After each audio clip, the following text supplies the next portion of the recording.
Barbarian Kingdoms is a competitive and asymmetrical territory conquest game for 2 to 6 players, with games lasting approximately 15 minutes per player. Setup. Choose a setup on the configuration map corresponding to the number of players. For your first games, we suggest those suitable for beginners. Here is an example for a 4-player game. Place the player board in the center of the table. Assign the kingdoms to the players who sit around the board. Place the domination tile of each non-played kingdom on the province indicated on the tile. Place the coin purses next to the game board. Give each player 3 treasure tokens, 1 bronze, 1 silver, and 1 gold. Randomly place one of these tokens face up on each of your 3 initial provinces. Give each player 10 tremis, 3 bronze, 2 silver, 1 gold, as starting treasure, as well as their player screen, used to conceal the treasure tokens during the game, their player board, and their power card.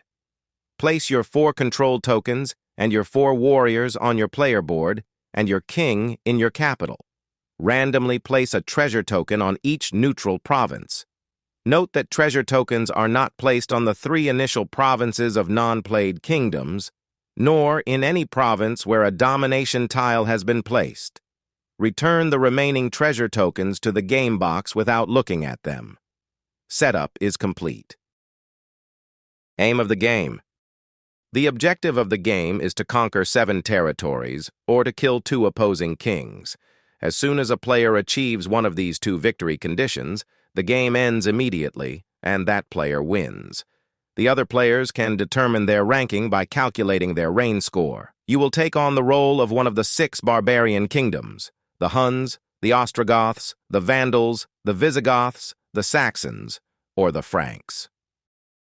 Actions. On your turn, you can choose a single action from the 5 available. Recruit. You can recruit a warrior from your player board by paying the cost indicated under the recruited warrior. The coins are placed in the province where the warrior is recruited. There can only be 1 unit per province, except during battles. So you can only place your warrior in a province of your kingdom where no other unit is present. Maneuver. You can maneuver, that is, reposition your units towards your kingdom or towards the sea. You can move as many units as you want, but each unit can only be moved once during this action. You can move a unit from one province to an adjacent province, including crossing a strait. You can also move a unit from a port province to the sea. The sea is a unique and neutral territory, so there will be no naval battles. Additionally, the sea can contain an unlimited number of units from different kingdoms. Note that moving from one port province to another takes 2 turns, going to sea during a maneuver and then later landing in a port province. During the maneuver action, you can also perform a castling, which means swapping the positions of your king and one of your adjacent warriors.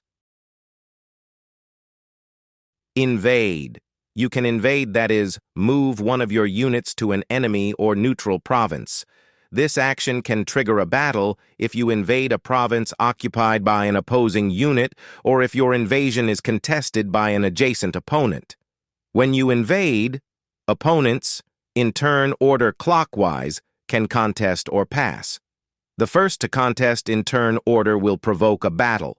If no one contests or if you win the battle, you can collect the coins present on the province and place them behind your player screen.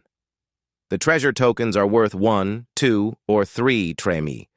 But if you are lucky, you can find the unique diamond piece worth 5 tremis. If your invasion is successful, you also remove the opposing control token, which returns to the corresponding player's board. Note that you cannot invade the provinces of kingdoms that are not being played in a game. Claim. You can claim, that is, place one of your control markers from your player board on a province where one of your units is present. As with recruitment, there is a cost indicated on the player board, and you must place the coins on the territory you are claiming.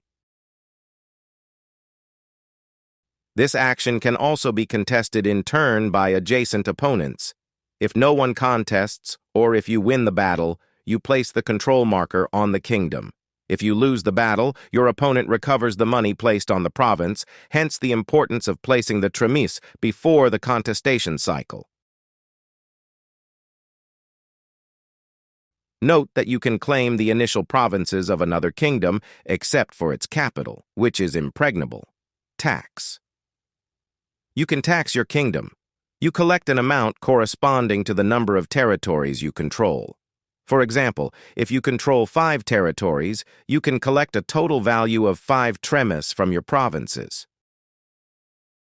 Battle. Now, let's see how a battle unfolds. A battle is triggered when invading a province occupied by an opponent, or if an opponent contests your invasion or claim. A battle involves only 2 kingdoms. In turn, both opponents can enlist as many units as they wish from the sea, via a port, or from the provinces adjacent to the province where the battle takes place. Battle points are marked on the player boards. If you control the province where the battle occurs, you will have 2 battle points. Kings are worth 6 points, and warriors are worth 3.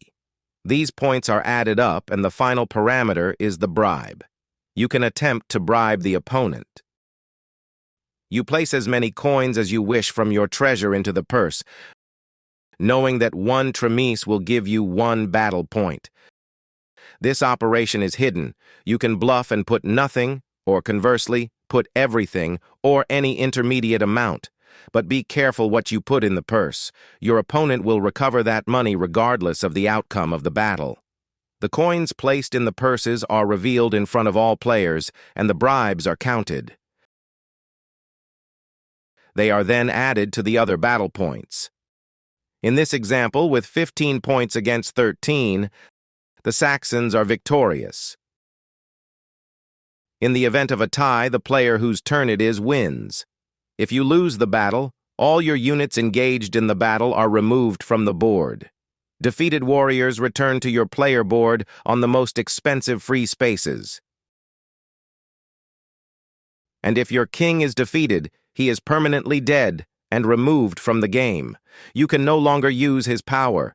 The winner keeps him as a war trophy. If you win the battle, one of your units must remain in the province where the battle took place. Your other engaged units are moved to your adjacent unoccupied provinces.